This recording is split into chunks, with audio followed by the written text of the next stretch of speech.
Happy belated New Year. I'm just like 18 days late, but you know, whatever.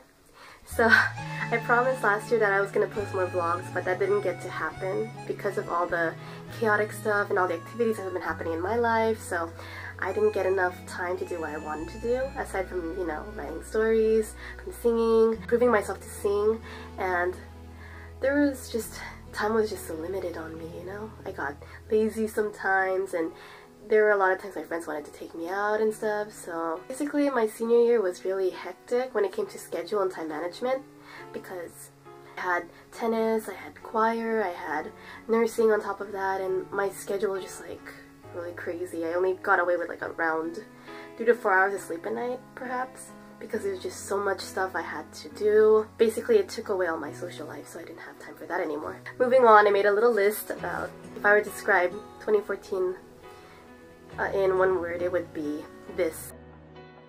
My first word would be optimism. Optimism to me was a hectic day with a smile on your face. In that time I was pretty desperate about being optimistic too, especially when I went through experiences of, you know, friends who left me, trying to find who my best friends are, who to lean on to, kept to myself a lot, and eventually my emotions bottled up and it came to a point that I would just have meltdowns. Sometimes it's okay to cry, don't worry about it, it's fine. I saw the best in people, I tried to see the optimistic view on them, and like basically they would say, oh, maybe so-and-so is very nosy and she really likes to know about what's going on with you and all that stuff, but you know, from an optimistic perspective, maybe it means that they care a lot. You lean on me, I'm like a friend, and I'll be just right there just waiting for you, you know? Vigor. So after I graduated high school, I feel a bit invigorated. Like I want to do everything I want to do. I was musically motivated. I went back to playing piano, and the first song I decided to play was called All I Ever Needed. The song really touched me on a spiritual and deep level, so I started playing it, started singing with the song, and although I know I'm a bit pitchy here and there and there's a lot of things I still gotta fix for it, I'm finding myself that I'm enjoying it again, because back then I really hated playing piano. I regret quitting piano, I regret that I gave up on it, and I'm glad like I'm coming back. Ever since I left choir, I started to have withdrawals. Like, I really miss performing in front of people, I really miss performing in front of an audience, and I miss the thrill of it and the adrenaline feeling I always had behind stage, all the panic attacks, and that satisfied feeling where you're just like, whew, it's over. So I've been striving to improve myself on singing, fix what I've been lacking on, especially with intonation, staying on key and stuff. If I had to criticize myself on singing, I guess I could say that I've been improving a lot. My range has been stretching again, and like I can actually belt notes that I've never belted before. I try to practice every day, but I just don't have enough time, you know, so the only time I get away is just singing in the bathtub. But I don't really sing that loud because I don't really like the attention from my family hearing me singing like that and all.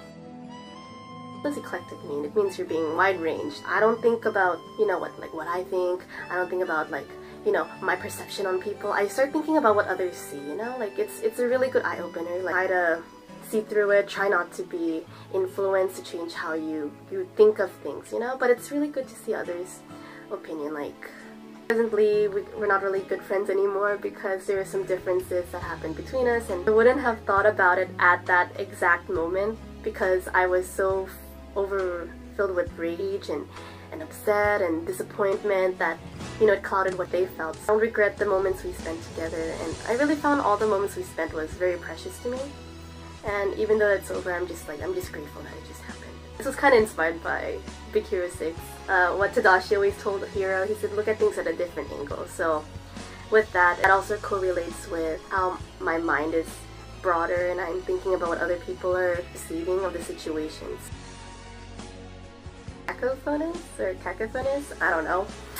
Tomato, tomato, whatever, don't judge me. My 2014 year was actually a big struggle for me. As I had mentioned before, I really had a lot of things to do. To be honest, it was my way to get away from being depressed. My approach of trying to distract that from my system was to be busy. The result was worse for me because I just attained a lot of unwanted stress, and I just knew that, you know? I didn't know what to do with myself. I found myself becoming even more depressed because now it's just on top of like being lost and like not knowing who your friends you can lean on. I just didn't know who to connect to on a deep level after what happened during my junior years. The last 2 years of high school, my junior and senior year, I was practically bottling everything up because I was unsure who to trust. The majority of my problems during the year was trusting people. and it was kind of disastrous also, especially when it came to like prioritizing. I was focusing more on finishing my senior year. Yeah, things happened in nursing program, I flunked something, and that affected my whole career path, so I had to start over in this one area.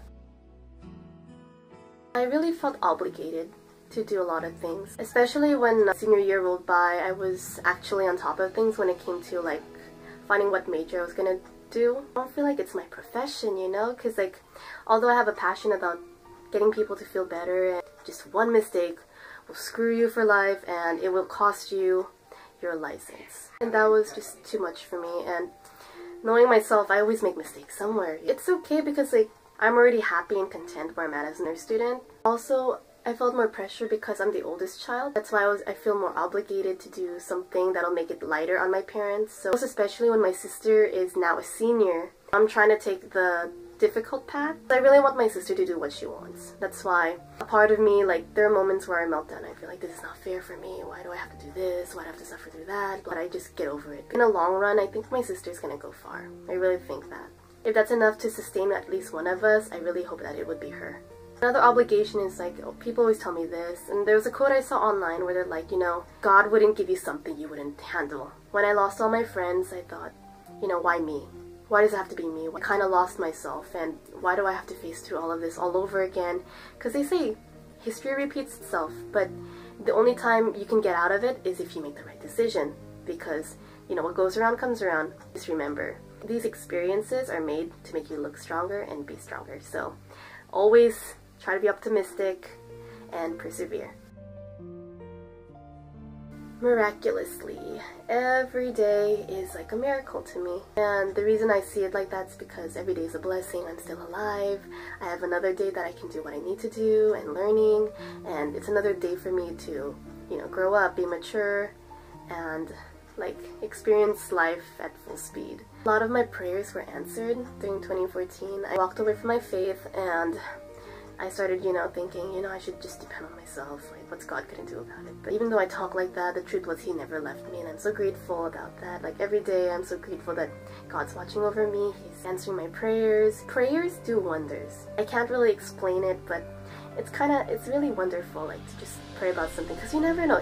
A prayer is really powerful. That's all I can say. This past Christmas break, all my 8 first cousins from Canada, from Philippines, and from Virginia came here, and this is the first time we actually bonded with each other. It really hit me on a deep level because, you know, I don't get to see these people, not every day. To be as a whole, I kind of felt complete.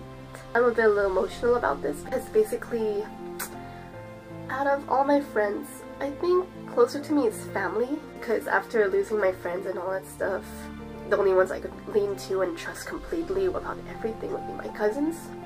So to see them again, it made me really happy.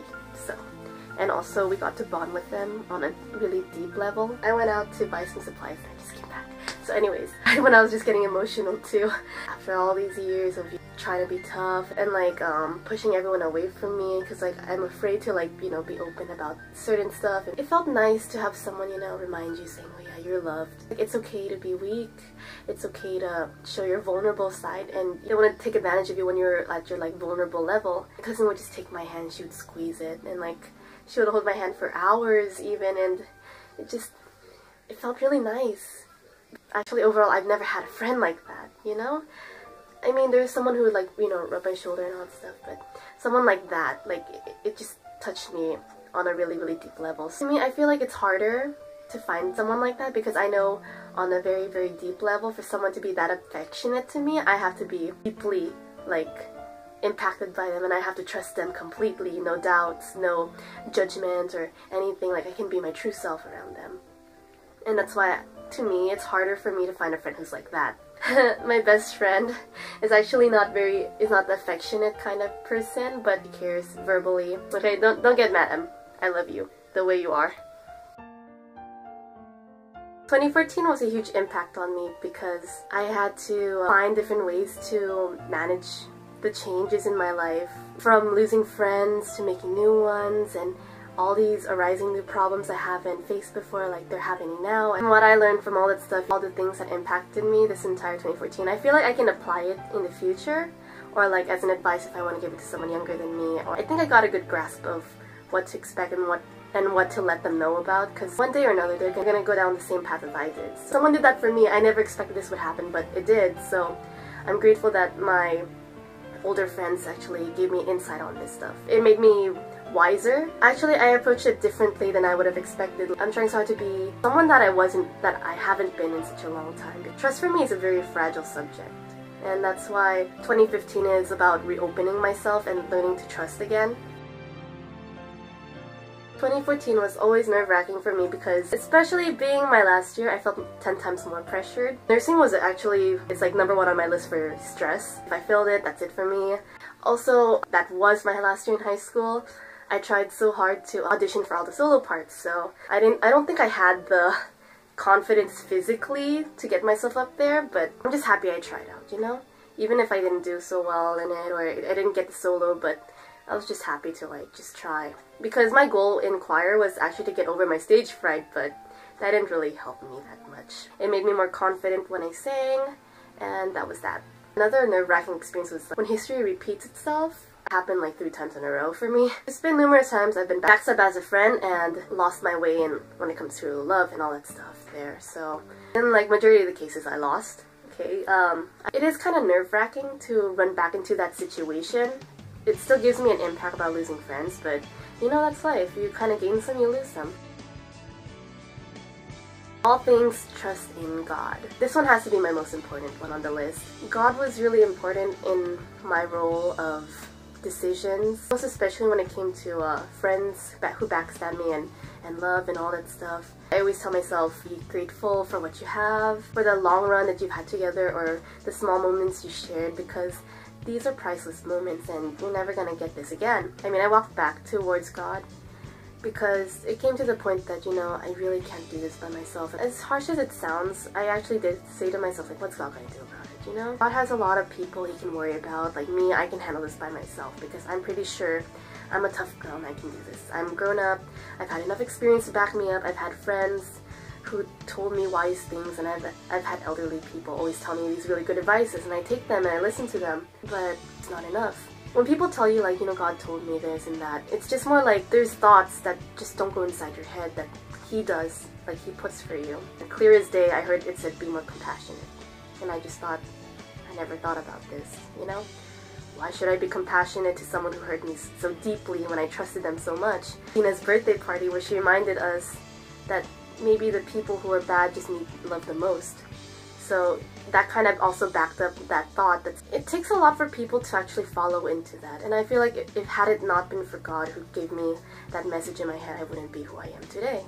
Be who you want to be. Be the person you admire. It takes a lot for an individual with such an emotional scar to return to them, you know, like to open up again and just be willing to say, I'm here, I'm your friend. I still want to be your friend, and I really want you to know that I still care about you. That's why I'm coming back. With that, God took away my burden, and I just feel relieved. And if it's gonna happen, it's gonna happen someday, but you know, I'm just gonna let it go. So, 2014, a year in one word, is overcoming.